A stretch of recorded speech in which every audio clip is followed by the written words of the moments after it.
Hello, everyone, and welcome to this seminar on claims against solicitors arising out of property fraud. My name is Carl Troman. I am a barrister in private practice in chambers at 4 New Square, and I'm also a professional mediator.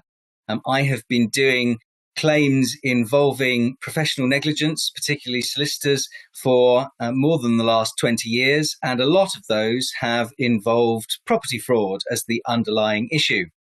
What I want to share with you in this seminar is some practical tips in relation to those kinds of disputes. This isn't a lecture on the law as such.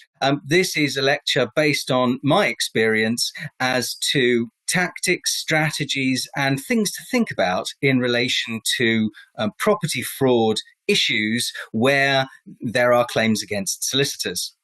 So let's get right into the action.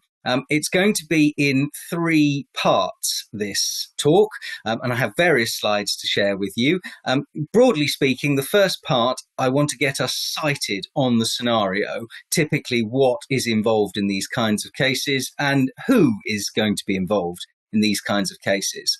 The second part, which is probably the longest, I want to share some of the detail, things to think about, legal principles and how they're applied, not just what they are, but how they're applied.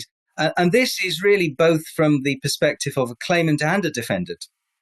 Things to think about on both sides of the fence. And then in the final section, I have put together a hypothetical scenario, but based on real cases and real issues that I have done in this context. And we're going to have a walkthrough of that scenario, things to think about, and things that impact on these kinds of cases in a real world example.